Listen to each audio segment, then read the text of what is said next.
A Random Walk Down Wall Street, Disc 6.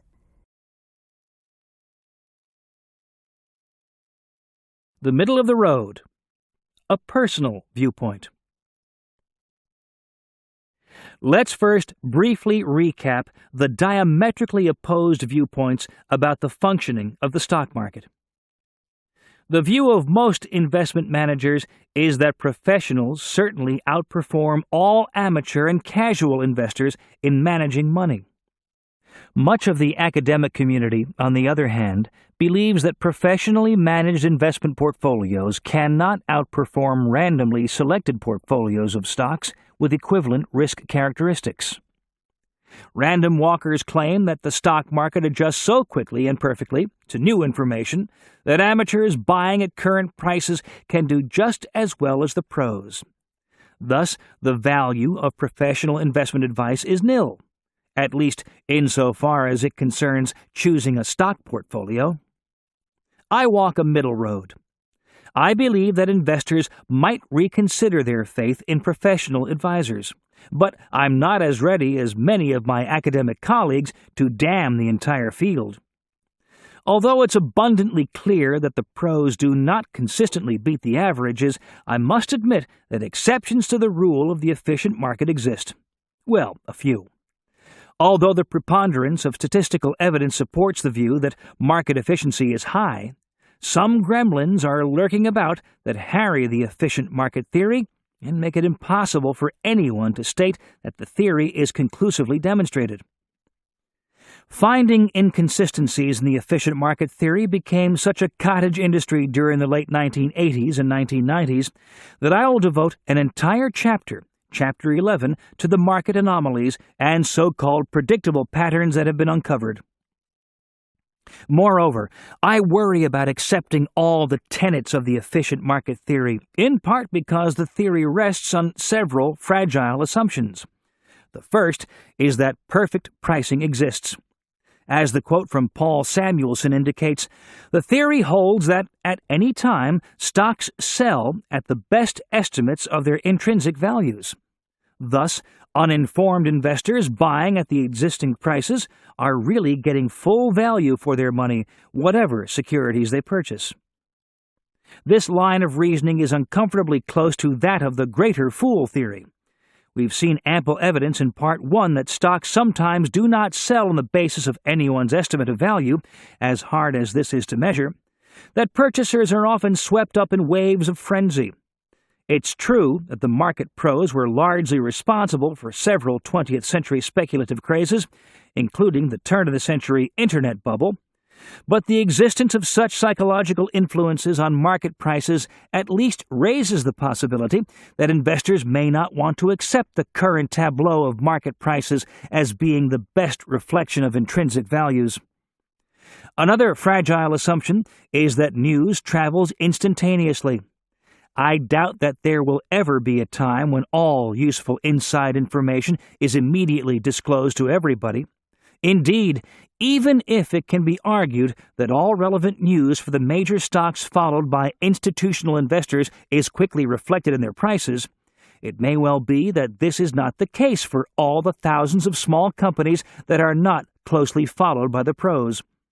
Moreover, the efficient market theory implies that no one possesses monopolistic power over the market, and that stock recommendations based on unfounded beliefs do not lead to large buying.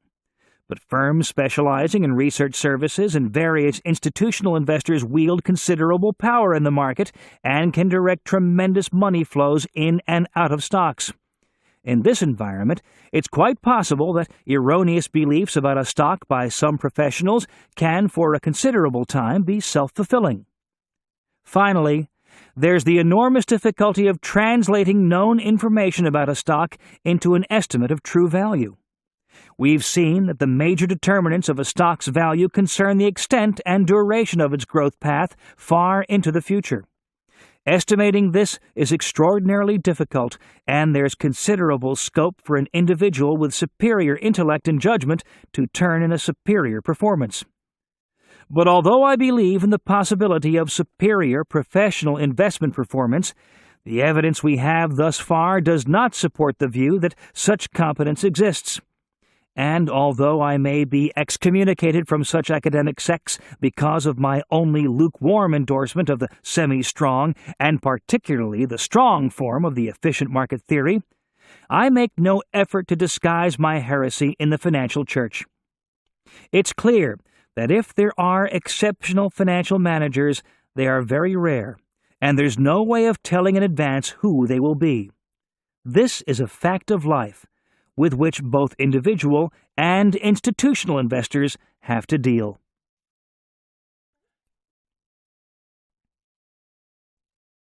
Part 3. The New Investment Technology. Chapter 8. A New Walking Shoe. Modern Portfolio Theory. John Maynard Keynes wrote in The General Theory of Employment, Interest, and Money, "Practical men, who believe themselves to be quite exempt from any intellectual influence, are usually the slaves of some defunct economist. Madmen in authority, who hear voices in the air, are distilling their frenzy from some academic scribbler of a few years back." Throughout this book, I've attempted to explain the theories used by professionals, simplified as the firm foundation and the castle in the air theories, to predict the valuation of stocks. As we have seen, many academics have earned their reputations by attacking these theories, although not denying that these theories tell us a good deal about how stocks are valued. The academics maintain that they cannot be relied on to yield extraordinary profits. As graduate schools continued to grind out bright young economists and statisticians, the attacking academics became so numerous that it seemed obvious, even to them, that a new strategy was needed. Ergo, the academic community busily went about erecting its own theories of stock market valuation. That's what this part of the book is all about: the rarefied world of the new investment technology, created within the towers of academy. One insight, modern portfolio theory, called MPT, is so basic that it is now widely followed on the street. The others remain controversial enough to continue to generate thesis material for students and hefty lecture fees for their advisors. In this chapter, I describe the origins and applications of modern portfolio theory. Using these insights, you'll be able to reduce risk while possibly earning a higher return. In Chapter 9, I describe how some academics have gained press coverage by saying that investors can increase their returns by assuming a certain kind of risk. Then, in Chapters 10 and 11, I cover the arguments of some academics and practitioners who conclude that psychology, not rationality, rules the market, and that there's no such thing as a random walk. They argue that markets are not efficient, and that a number of investment strategies can be followed to beat the market. Moreover, they suggest that, to a considerable extent, market prices are predictable. Then I conclude by showing how wrong they are. I do this in part by using the best example of the efficient market application, a common stock index fund, and show that despite all the journal publications and learned conferences, it remains the undisputed champion in taking the most profitable stroll through the market. The role of risk. Efficient market theory explains why the random walk is possible. It holds that the stock market is so good at adjusting to new information that no one can predict its future course in a superior manner. Because of the actions of the pros, the prices of individual stocks quickly reflect all the news that is available. Thus, the odds of selecting superior stocks or anticipating the general direction of the market are even. Your guess is as good as that of the ape, your stockbroker, or even mine. I smell a rat, as Samuel Butler wrote long ago. Money is being made in the market. Some stocks do outperform others. Common sense attests that some people can and do beat the market. It's not all chance. Many academics agree. But the method of beating the market, they say, is not to exercise superior clairvoyance, but rather to assume greater risk. Risk, and risk alone, determines the degree to which returns will be above or below average, and thus decides the valuation of any stock relative to the market. Defining risk. The dispersion of returns. Risk is a most slippery and elusive concept. It's hard for investors, let alone economists, to agree on a precise definition. The American Heritage Dictionary defines risk as the possibility of suffering harm or loss. If I buy one-year Treasury bills to yield 5% and hold them until they mature, I'm virtually certain of earning a 5% monetary return before income taxes. The possibility of loss is so small as to be considered non-existent. If I hold common stock in my local power and light company for 1 year on the basis of an anticipated 6% dividend return, the possibility of loss is greater. The dividend of the company may be cut, and more important, the market price at the end of the year may be much lower, causing me to suffer a serious net loss. Investment risk, then, is the chance that expected security returns will not materialize, and, in particular, that the securities you hold will fall in price. Once academics accepted the idea that risk for investors is related to the chance of disappointment in achieving expected security returns, a natural measure suggested itself: the probable variability or dispersion of future returns. Thus, financial risk has generally been defined as the variance or standard deviation of returns. Before long-winded, we use the accompanying exhibit to illustrate what we mean. A security whose returns are not likely to depart much, if at all, from its average or expected return is said to carry little or no risk. A security whose returns from year to year are likely to be quite volatile, and for which sharp losses are typical in some years, is said to be risky. Illustration: expected return and variance measures of reward and risk. This simple example will illustrate the concept of expected return and variance and how these are measured.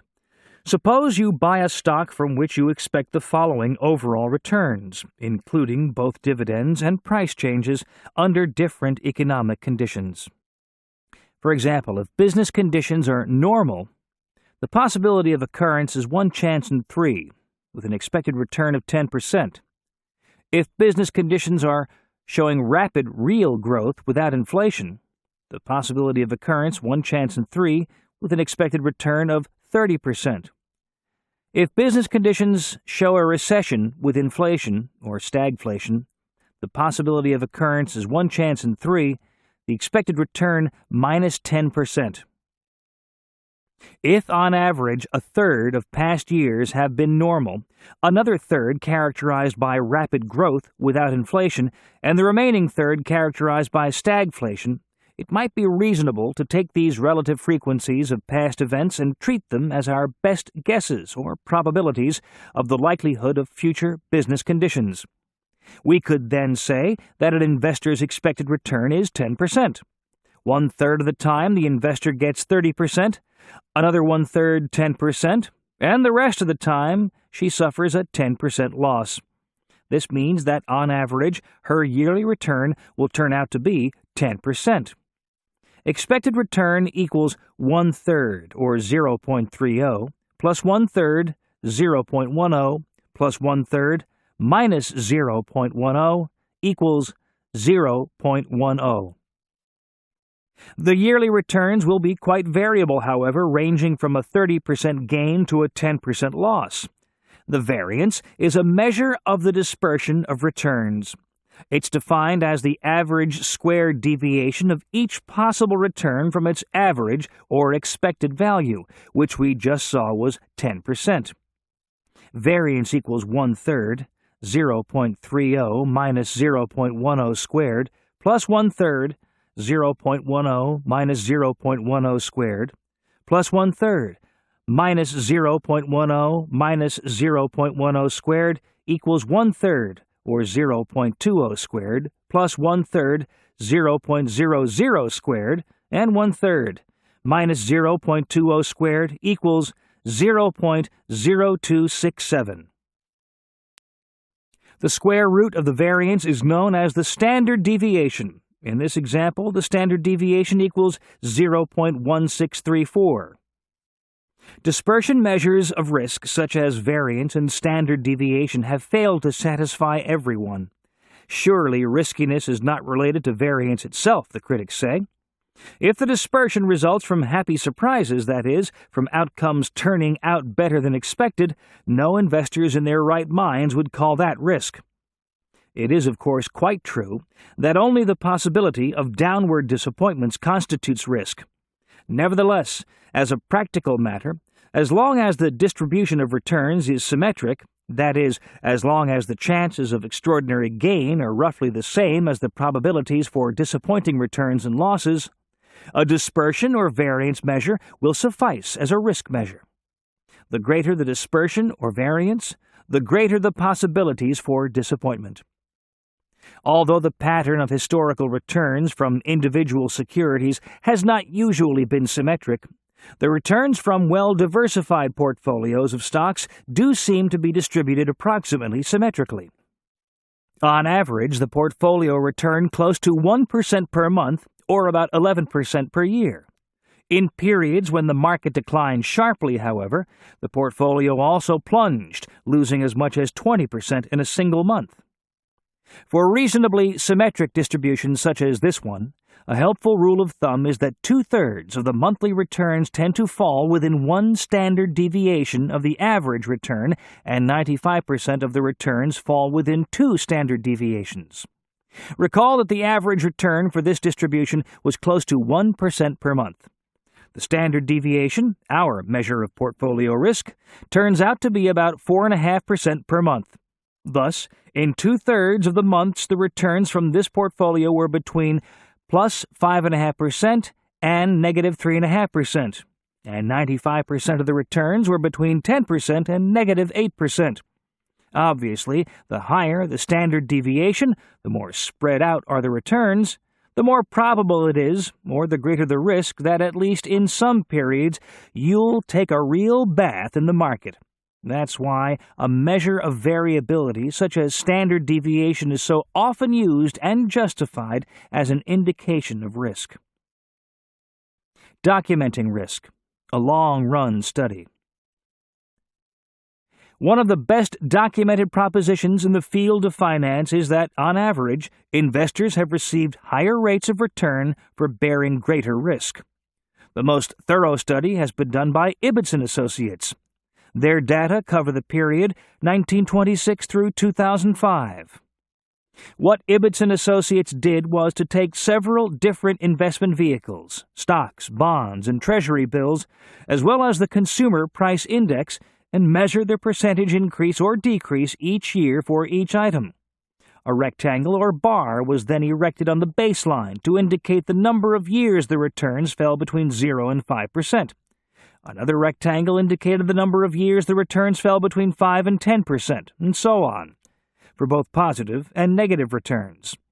The result is a series of bars showing the dispersion of returns and from which the standard deviation can be calculated. Over long periods of time, common stocks have, on average, provided relatively generous total rates of return.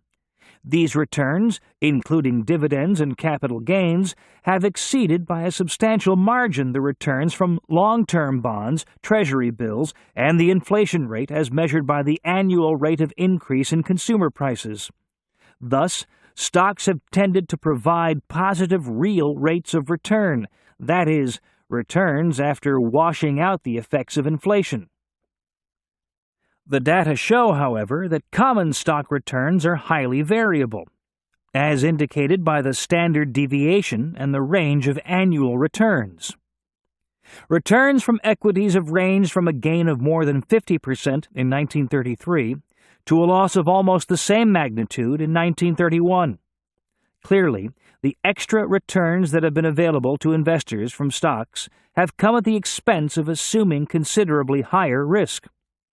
Note that small company stocks have provided an even higher rate of return since 1926, but the dispersion, or standard deviation, of those returns has been even larger than for equities in general. Again, we see that higher returns have been associated with higher risks. There have been several periods of 5 years or longer when common stocks have actually produced negative rates of return. The early 1930s were extremely poor for stock market investors. The early 1970s also produced negative returns.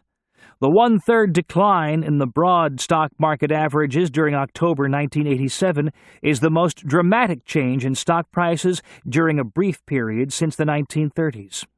And stock investors know only too well how poorly stocks performed in the early years of the 2000s. Still, over the long haul, investors have been rewarded with higher returns for taking on more risk. However, given the rate of return they seek, there are ways in which investors can reduce the risks they take. This brings us to the subject of modern portfolio theory, which has revolutionized the investment thinking of professionals. Reducing risk. Modern portfolio theory, or MPT. Portfolio theory begins with the premise that all investors are like my wife. They are risk-averse. They want high returns and guaranteed outcomes. The theory tells investors how to combine stocks in their portfolios to give them the least risk possible, consistent with the return they seek. It also gives a rigorous mathematical justification for the time-honored investment maxim that diversification is a sensible strategy for individuals who like to reduce their risks. The theory was invented in the 1950s by Harry Markowitz, and for his contribution he was awarded the Nobel Prize in Economics in 1990. His book, Portfolio Selection, was an outgrowth of his Ph.D. dissertation at the University of Chicago. His experience has ranged from teaching at UCLA to designing a computer language at Rand Corporation and helping General Electric solve manufacturing problems by computer simulations. He's even practiced money management, serving as president of Arbitrage Management Company, which ran a hedge fund. What Markowitz discovered was that portfolios of risky or volatile stocks might be put together in such a way that the portfolio as a whole could be less risky than the individual stocks in it. The mathematics of modern portfolio theory, also known as MPT, is recondite and forbidding. It fills the journals and incidentally keeps a lot of academics busy. That in itself is no small accomplishment. Fortunately, there's no need to lead you through the labyrinth of quadratic programming for you to understand the core of the theory. A single illustration will make the whole game clear. Let's suppose we have an island economy with only 2 businesses.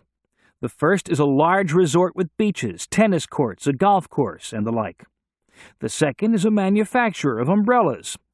Weather affects the fortunes of both. During sunny seasons, the resort is a booming business, and umbrella sales plummet. During rainy season, the resort owner does very poorly, while the umbrella manufacturer enjoys high sales and large profits. Suppose that on average, 1/2 of the seasons are sunny and 1/2 are rainy, meaning the probability of a sunny or rainy season is 1/2. An investor who bought the stock in the umbrella manufacturer would find that half the time he earned a 50% return and half the time he lost 25% of his investment. On average, he would earn a return of 12.5%. This is what we have called the investor's expected return. Similarly, investment in the resort would produce the same results. Investing in either one of these businesses would be fairly risky, however, because the results are quite variable, and there could be several sunny or rainy seasons in a row. Suppose, however, that instead of buying only one security, an investor with $2 diversified and put half his money in the umbrella manufacturers and half in the resort owner's business. In sunny seasons, a $1 investment in the resort would produce a 50-cent return, whereas a $1 investment in the umbrella manufacturer would lose 25 cents. The investor's total return would be 25 cents, 50 cents minus 25 cents, which is 12.5% of his total investment of $2. Note that during rainy seasons exactly the same thing happens, only the names are changed. Investment in the umbrella manufacturer produces a good 50% return, while the investment in the resort loses 25%. Again, however, the diversified investor makes a 12.5% return on his total investment. This simple illustration points out the basic advantage of diversification. Whatever happens to the weather, and thus to the island economy, by diversifying investments over both of the firms, an investor is sure of making a 12.5% return each year. The trick that made the game work was that although both companies were risky, returns were variable from year to year, the companies were affected differently by weather conditions. In statistical terms, the two companies had a negative covariance. As long as there is some lack of parallelism in the fortunes of the individual companies in the economy, diversification can reduce risk. In the present case, where there is a perfect negative relationship between the company's fortunes, one always does well when the other does poorly, diversification can totally eliminate risk. Of course, there is always a rub, and the rub in this case is that the fortunes of most companies move pretty much in tandem. When there's a recession and people are unemployed, they may buy neither summer vacations nor umbrellas. Therefore, one should not expect in practice to get the neat kind of total risk elimination just shown. Nevertheless, because company fortunes don't always move completely in parallel, investment in a diversified portfolio of stocks is likely to be less risky than investment in one or two single securities. It's easy to carry the lessons of this illustration to actual portfolio construction. Suppose you were considering combining General Motors and its major supplier of new tires in a stock portfolio. Would diversification be likely to give you much risk reduction? Probably not. It may not be true that, as General Motors goes, so goes the nation, but it surely does follow that if General Motors' sales slump, GM will be buying fewer tires from the tire manufacturer. In general, diversification will not help much if there's a high covariance or high correlation between the returns of the two companies.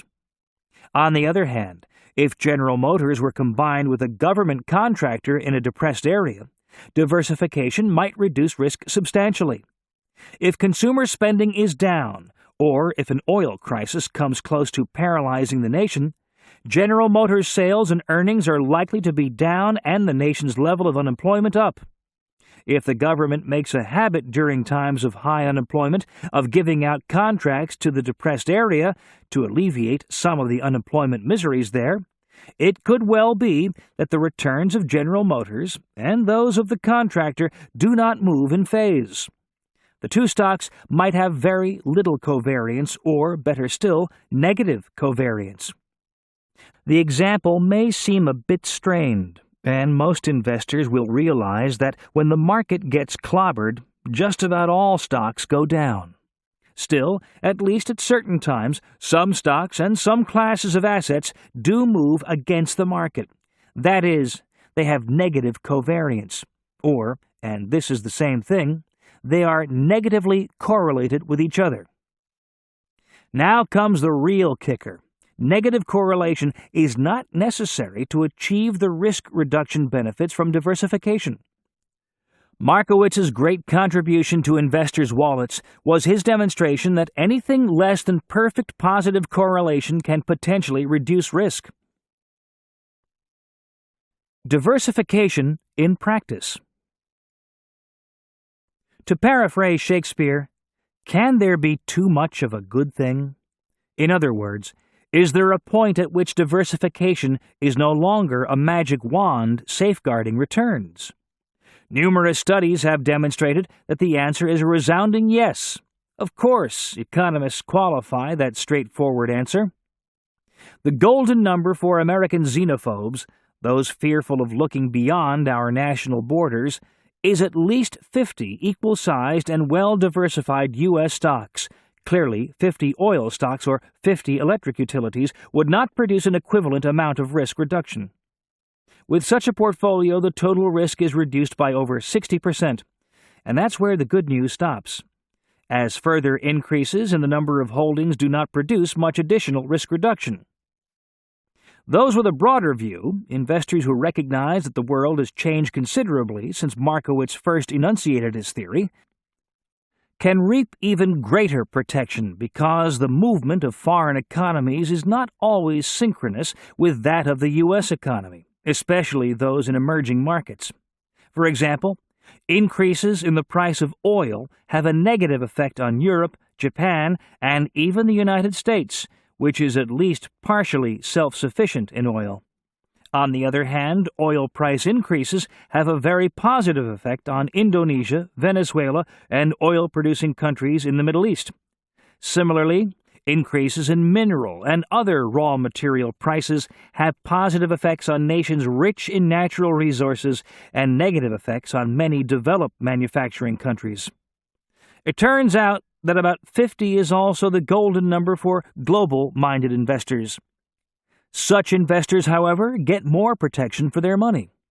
Here, the stocks are drawn not simply from the U.S. stock market, but from the international markets as well. As expected, the international diversified portfolio tends to be less risky than the one of corresponding size drawn purely from U.S. stocks. The benefits of international diversification have been well documented. Over a more than 35-year period from 1970 through mid-2006, foreign stocks, as measured by the Morgan Stanley EAFE, or Europe, Australia, and Far East Index of developed foreign countries, had an average annual return that was slightly higher than the U.S. stocks in the S&P 500 index. U.S. stocks, however, were safer in that their year-to-year returns were less volatile. The correlation between the returns from the two indexes during this time period was around 0.5, positive but only moderately high. The different combinations of return and risk, or volatility, that could have been achieved if an investor had held different combinations of U.S. and EAFE, developed foreign country stocks. The higher return and higher risk level, greater volatility that would have been achieved with a portfolio of only EAFE stocks. The return on and the risk level of a totally domestic portfolio of U.S. stocks are shown. The different combinations of return and volatility that would result from different portfolio allocations between domestic and foreign stocks. Note that as the portfolio shifts from a 100% domestic allocation to one with gradual additions of foreign stocks, the return tends to increase because EAFE stocks produced a slightly higher return than domestic stocks over this period. The significant point, however, is that adding some of these riskier securities actually reduces the portfolio's risk level, at least for a while. Eventually, however, as larger and larger proportions of the riskier EAFE stocks are put into the portfolio, the overall risk rises with the overall return. The paradoxical result of this analysis is that overall portfolio risk is reduced by the addition of a small amount of riskier foreign securities. Good returns from Japanese automakers, for example, balanced out poor returns from domestic ones during a time when the Japanese share of the U.S. market increased. On the other hand, good returns from U.S. manufacturing firms balanced out poor returns from foreign manufacturers when the dollar became more competitive and Japan and Europe remained in a recession as the U.S. economy boomed. It is precisely these offsetting movements that reduce the overall volatility of the portfolio. It turns out that the portfolio with the least risk had 24% foreign securities and 76% U.S. securities. Moreover, adding 24% EAFE stocks to a domestic portfolio also tended to increase the portfolio return. In this sense, international diversification provided the closest thing to a free lunch available in our world securities markets. When higher portfolio returns can be achieved with lower risk by adding international stocks, no individual or institutional portfolio manager should fail to take notice. International stocks will not always provide higher returns than U.S. stocks, and globalization has increased the correlations between developed world markets.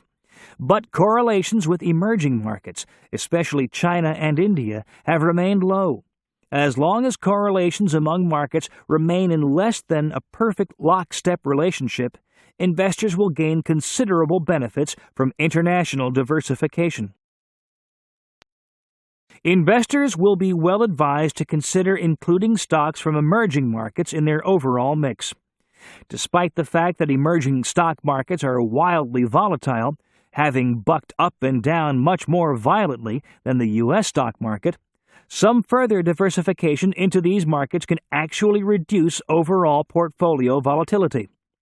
Correlations between broad indexes of emerging market stocks and the U.S. stock market are much lower than those of the U.S. stock market with developed foreign markets. Moreover, correlations between emerging market returns and those of developed European and Asian markets are also low. Most Americans are global consumers.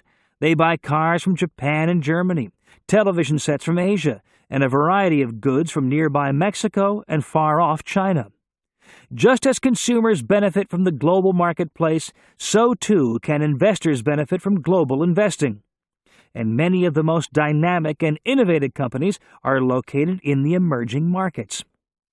It's likely that investors achieve greater returns and less risk from a portfolio of common stocks drawn from both developed and emerging foreign markets as well as from the U.S. market. There are also compelling reasons to diversify a portfolio with other asset classes. As will be more fully described in Part 4, real estate investment trusts, or REITs, which are marketable stocks mostly traded on the New York Stock Exchange, enable investors to buy portfolios of commercial real estate properties. REITs provide attractive diversification benefits for portfolios.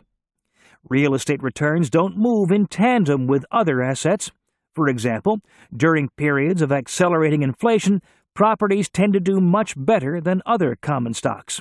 Thus, adding real estate to a portfolio tends to reduce its overall volatility. Another asset class that belongs in most portfolios is bonds. In Part 4, I describe the advantages of bonds in more detail, but here I note their diversification benefits. Movements in long-term bonds, especially Treasury inflation protection securities, more fully discussed in Chapter 12, do not mirror those of other assets, and tend to provide relatively stable returns when held to maturity. In Part 4, I'll rely on this discussion of portfolio theory to craft appropriate asset allocations for individuals in different age brackets and with different risk tolerances.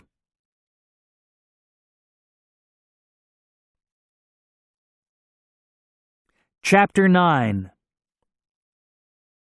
Reaping Reward by Increasing Risk. George J. Stigler wrote, in The Theory of Price, "Theories that are right only 50% of the time are less economical than coin flipping." As every listener should know by now, risk has its rewards. Thus, both within academia and on the street, there's long been a scramble to exploit risk to reap greater riches. That's what this chapter covers. The creation of analytical tools to measure risk and, with such knowledge, reap greater rewards. We begin with a refinement to modern portfolio theory. As I mentioned in the last chapter, diversification cannot eliminate all risk, as it did in my mythical island company, because all stocks tend to move up and down together. Thus, diversification in practice reduces some but not all risk. 3 academics, the former Stanford professor William Sharp and the late finance specialists John Lintner and Fisher Black focused their intellectual energies on determining what part of a security's risk can be eliminated by diversification and what part cannot. The result is known as the capital asset pricing model. Sharpe received a Nobel Prize for his contribution to this work. At the same time, Markowitz was honored in 1990. The basic logic behind the capital asset pricing model is that there is no premium for bearing risks that can be diversified away. Thus, to get a higher average long-run rate of return in a portfolio, you need to increase the risk level of the portfolio that cannot be diversified away. According to this theory, savvy investors can outperform the overall market and win the profit race simply by adjusting their portfolios by a risk measure known as beta. Beta and systematic risk. Beta? How did a Greek letter enter this discussion? Surely it didn't originate with a stockbroker. Can you imagine any stockbroker saying, "We can reasonably describe the total risk of any security or portfolio as the total variability, variance, or standard deviation of the returns from the security"? But we who teach say such things often. We go on to say that part of the total risk or variability may be called the security's systematic risk, and that this arises from the basic variability of stock prices in general and the tendency for all stocks to go along with the general market, at least to some extent. The remaining variability in a stock's returns is called unsystematic risk and results from factors peculiar to that particular economy, for example, a strike, the discovery of a new product, and so on.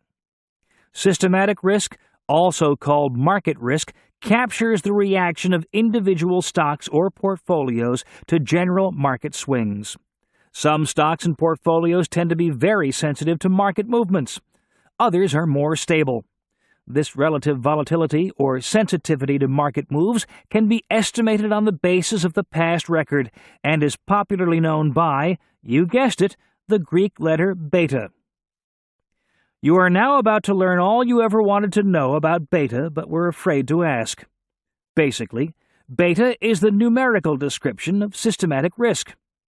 Despite the mathematical manipulations involved, the basic idea behind the beta measurement is one of putting some precise numbers on the subjective feelings money managers have had for years. The beta calculation is essentially a comparison between the movements of an individual stock or portfolio and the movements of the market as a whole. The calculation begins by assigning a beta of 1 to a broad market index such as the S&P 500.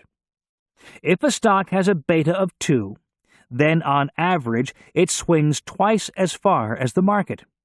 If the market goes up 10%, the stock tends to rise 20%. If a stock has a beta of 0.5, it tends to be more stable than the market. It will go up or down 5% when the market rises or declines 10%. Professionals often call high beta stocks aggressive investments and label low beta stocks as defensive.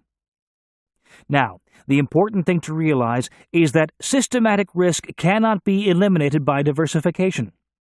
It's precisely because all stocks move more or less in tandem, a large share of their variability is systematic, that even diversified stock portfolios are risky. Indeed, if you diversified perfectly by buying a share in the total stock market index, which by definition has a beta of 1, you'd still have quite variable or risky returns because the market as a whole fluctuates wildly. Unsystematic risk is the variability in stock prices and therefore in returns from stocks that results from factors peculiar to an individual company. Receipt of a large new contract, the finding of mineral resources in the company's property, labor difficulties, accounting fraud, the discovery that the corporation's treasurer has had his hand in the company till, all can make a stock's price move independently of the market. The risk associated with such variability is precisely the kind that diversification can reduce. The whole point to portfolio theory is that to the extent that stocks don't move in tandem all the time, variations in the returns from any one security tend to be washed away or smoothed out by complementary variation in the returns from other securities. Suppose we randomly select securities for our portfolio that tend on average to be just as volatile as the market. The average betas for the securities in our portfolio will always be equal to 1. As we add more and more securities, the total risk of our portfolio declines, especially at the start. When 30 securities are selected for our portfolio, a good deal of the unsystematic risk is eliminated, and additional diversification yields little further risk reduction. By the time 60 well-diversified securities are in the portfolio, the unsystematic risk is substantially eliminated, and our portfolio, with a beta of 1, will tend to move up and down essentially in tandem with the market. Of course, we could perform the same experiment with stocks whose average beta is 1.5. Again, we would find that diversification quickly reduced unsystematic risk, but the remaining systematic risk would be larger. A portfolio of 60 or more stocks with an average beta of 1.5 would tend to be 50% more volatile than the market. Now comes the key step in the argument. Financial theorists and practitioners agree that investors should be compensated for taking on more risk with a higher expected return. Stock prices must therefore adjust to offer higher returns when more risk is perceived, to ensure that all securities are held by someone.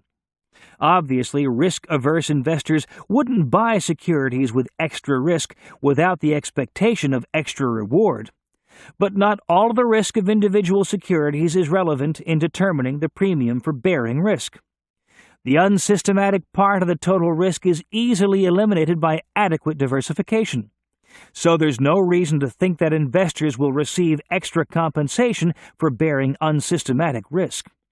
The only part of total risk that investors will get paid for bearing is systematic risk, the risk that diversification cannot help. Thus, the capital asset pricing model says that returns, and therefore risk premiums for any stock or portfolio, will be related to beta, the systematic risk that cannot be diversified away. The Capital Asset Pricing Model, CAPM. The proposition that risk and reward are related is not new. Finance specialists have agreed for years that investors do need to be compensated for taking on more risk. What's different about the new investment technology is the definition and measurement of risk. Before the advent of the capital asset pricing model, it was believed that the return on each security was related to the total risk inherent in that security. It was believed that the return from a security varied with the instability of that security's particular performance, that is, with the variability or standard deviation of the returns it produced. The new theory says that the total risk of each individual security is irrelevant.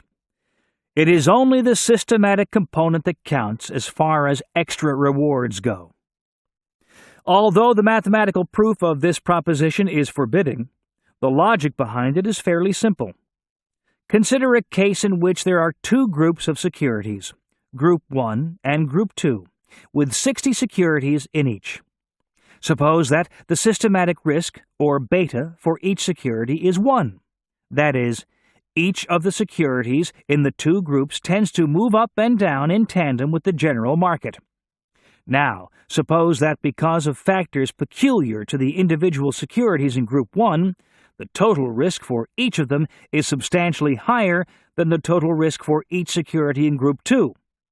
Imagine, for example, that in addition to general market factors, the securities in Group 1 are also particularly susceptible to climatic variations, to changes in exchange rates, and to natural disasters.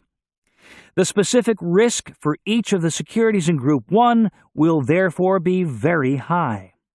The specific risk for each of the securities in Group 2, however, is assumed to be very low, and hence the total risk for each of them will be very low. Now, according to the old theory, commonly accepted before the advent of the capital asset pricing model, returns should be higher for a portfolio made up of Group 1 securities than for a portfolio made up of Group 2 securities, because each security in Group 1 has a higher total risk, and risk, as we know, has its reward. With a wave of their intellectual wands, the academics change that sort of thinking. Under the capital asset pricing model, returns from the two portfolios should be equal. Why? As the number of securities in the portfolio approached 60, the total risk of the portfolio was reduced to its systematic level. All of the unsystematic risk had been eliminated. The conscientious listener will now note that the number of securities in each portfolio is 60. That means that the unsystematic risk has essentially been washed away. An unexpected weather calamity is balanced by a favorable exchange rate, and so forth. What remains is only the systematic risk of each stock in the portfolio, which is given by its beta. But in these two groups, each of the stocks has a beta of 1.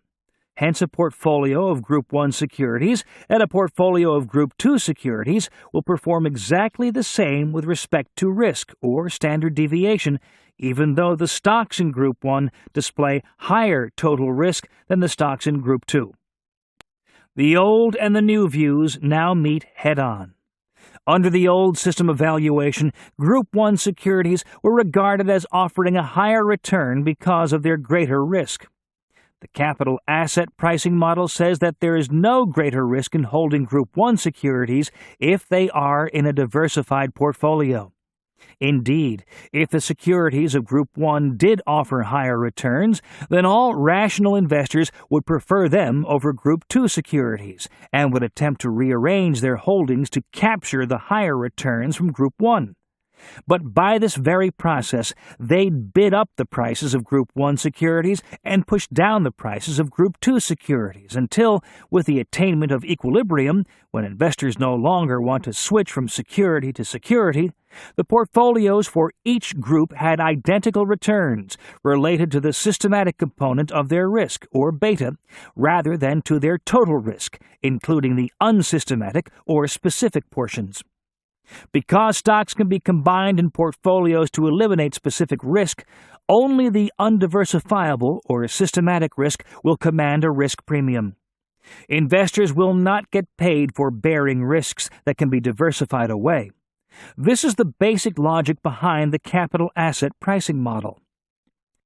In a big fat nutshell, the proof of the capital asset pricing model, henceforth to be known as CAPM because we economists love to use letter abbreviations, can be stated as follows. If investors did get an extra return, a risk premium, for bearing unsystematic risk, it would turn out that diversified portfolios made up of stocks with large amounts of unsystematic risk would give larger returns than equally risky portfolios of stocks with less unsystematic risk. Investors would snap at the chance to have these higher returns, bidding up the prices of stocks with large unsystematic risk and selling stocks with equivalent betas but lower unsystematic risk. This process would continue until the prospective returns of stocks with the same betas were equalized and no risk premium could be obtained for bearing unsystematic risk. Any other result would be inconsistent with the existence of an efficient market. As the systematic risk, or beta, of an individual stock or portfolio increases, so does the return an investor can expect. If an investor's portfolio has a beta of 0, as might be the case if all her funds were invested in a government-guaranteed bank savings certificate, beta would be 0 because the returns from the certificate would not vary at all with the swings in the stock market. The investor would receive some modest rate of return, which is generally called the risk-free rate of interest. As the individual takes on more risk, however, the return should increase. If the investor holds a portfolio with a beta of 1, as for example holding a share in one of the broad stock market averages, her return will be equal to the general return from common stocks. This return has over long periods of time exceeded the risk-free rate of interest, but the investment is a risky one. In certain periods, the return is much less than the risk-free rate and involves taking substantial losses. This, as we have said, is precisely what is meant by risk. A number of different expected returns are possible simply by adjusting the beta of the portfolio. For example, suppose the investor put half of her money in a savings certificate and half in a share of the market. Averages. In this case, she'd receive a return midway between the risk-free return and the return from the market, and her portfolio would have an average beta of 0.5. In general, the beta of a portfolio is simply the weighted averages of the betas of its component parts. The CAPM then asserts very simply that to get a higher average long-run rate of return, you should just increase the beta of your portfolio. An investor can get a portfolio with a beta larger than 1 either by buying high beta stocks or by purchasing a portfolio with average volatility on margin. One fund proposed by a West Coast bank would have allowed an investor to buy the S&P average on margin, thus increasing both his risk and potential reward. Of course, in times of rapidly declining stock prices, such a fund would have enabled an investor to lose his shirt in a hurry. This may explain why the fund found few customers. Just as stocks had their fads, so beta came into high fashion by the early 1970s. Institutional Investor, the prestigious magazine that spent most of its pages chronicling the accomplishments of professional money managers, put its imprimatur on the movement by featuring on its cover the letter beta on top of a temple and including as its lead story, the beta cult, the new way to measure risk. The magazine noted that money men, whose mathematics hardly went beyond long division, were now tossing betas around with the abandon of PhDs in statistical theory. Even the SEC gave beta its approval as a risk measure in its Institutional Investors Study Report. On Wall Street, the early beta fans boasted that they could earn higher long-run rates of return simply by buying a few high beta stocks. Those who thought they were able to time the market thought they had an even better idea. They'd buy high beta stocks when they thought the market was going up, switching to low beta ones when they feared the market might decline. To accommodate the enthusiasm for this new investment idea, beta measurement services proliferated among brokers, and it was a symbol of progressiveness for an investment house to provide its own beta estimates. Today, you can obtain beta estimates from brokers such as Merrill Lynch and investment advisory services such as Value Line and Morningstar. The beta boosters on the street oversold their product with an abandon that would have shocked even the most enthusiastic academic scribblers intent on spreading the beta gospel. Let's look at the record. In Shakespeare's Henry IV Part 1, Glendower boasts to Hotspur, "I can call spirits from the vasty deep." "Why, so can I, or so can any man," says Hotspur, unimpressed. "But will they come when you do call for them?" Anyone can theorize about how security markets work, and the capital asset pricing model is just another theory. The really important question is, does it work? Certainly many institutional investors have embraced the beta concept. Beta is, after all, an academic creation. What could be more staid? Simply created as a number that describes a stock's risk, it appears almost sterile in nature. True, it requires large investments in computer programs, but the closet chartists love it. Even if you don't believe in beta, you have to speak its language because, back on the nation's campuses, my colleagues and I have been producing a long line of PhDs and MBAs who spout its terminology. They've gone professional and now use beta as a method of evaluating a portfolio manager's performance. If the realized return is larger than that predicted by the portfolio beta, the manager is said to have produced a positive alpha. Lots of money in the market sought out managers who could deliver the largest alpha. But is beta a useful measure of risk? Is it true that high beta portfolios will provide larger long-term returns than lower beta ones, as the capital asset pricing model suggests? Does beta alone summarize a security's total systematic risk, or do we need to consider other factors as well? In short, does beta really deserve an alpha? These are subjects of intense current debate among practitioners and academics. In a study published in 1992, Eugene Fama and Kenneth French divided all traded stocks on the New York, American, and NASDAQ exchanges into deciles according to their beta measures over the 1963 through 1990 period. Decile 1 contained the 10% of all stocks that had the lowest betas. Decile 10 contained the 10% that had the highest betas. The remarkable result is that there was essentially no relationship between the return of these decile portfolios and their beta measures.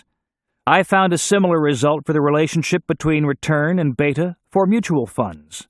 It appears that there's no relationship between returns for stocks or portfolios and their beta measures of risk, confirming the Fama-French results.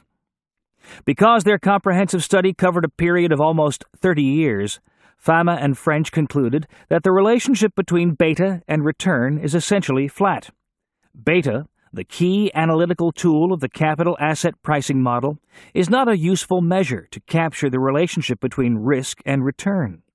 And so, by the mid-1990s, not only practitioners, but even many academics as well, were ready to assign beta to the scrap heap. The financial press, which earlier had chronicled the ascendancy of beta, now ran feature stories with titles such as The Death of Beta, Bye-Bye Beta, and Beta Beaten. Typical of the times was a letter, quoted in Institutional Investor from a writer known only as Deep Quant. The letter began, "There's a very big story breaking in money management. The capital asset pricing model is dead."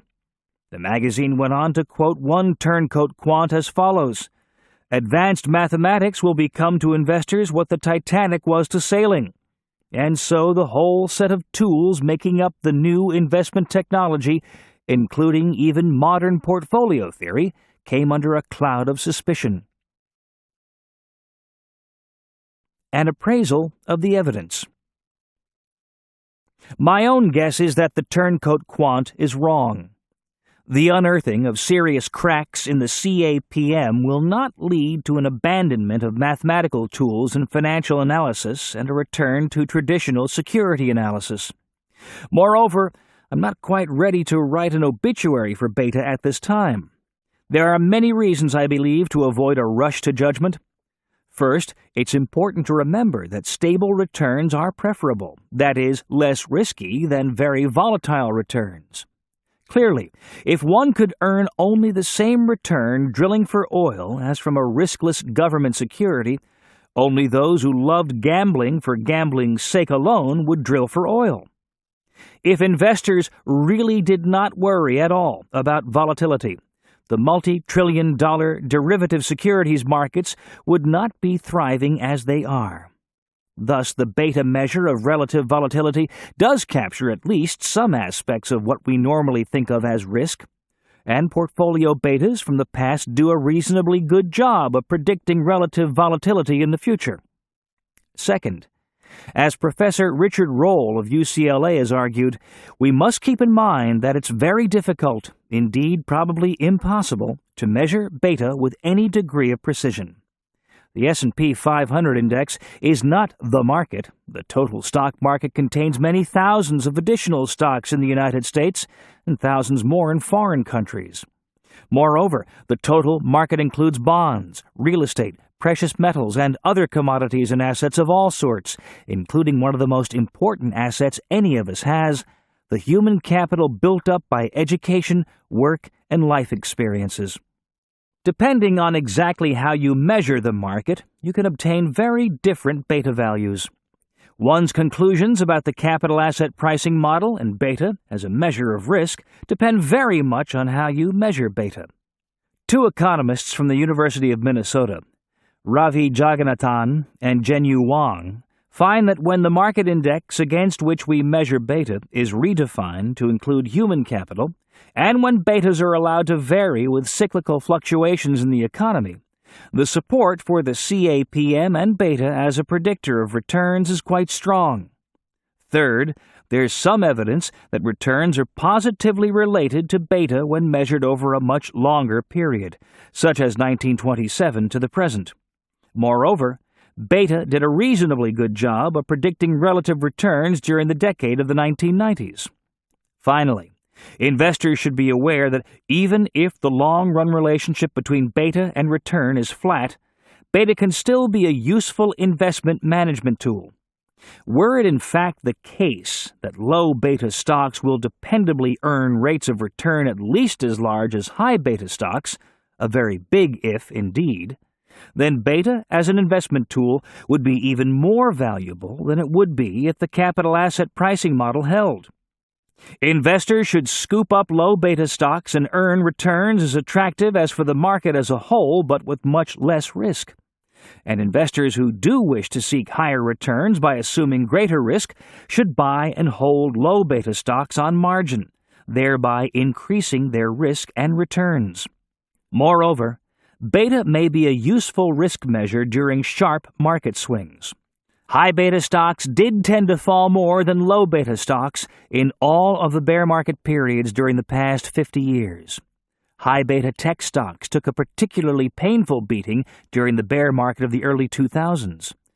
What is clear, however, is that beta, as usually measured, is not a substitute for brains and cannot be relied on as a simple predictor of long-run future returns. Nevertheless, reports of beta's total demise are, in my judgment, premature. This ends Disc 6.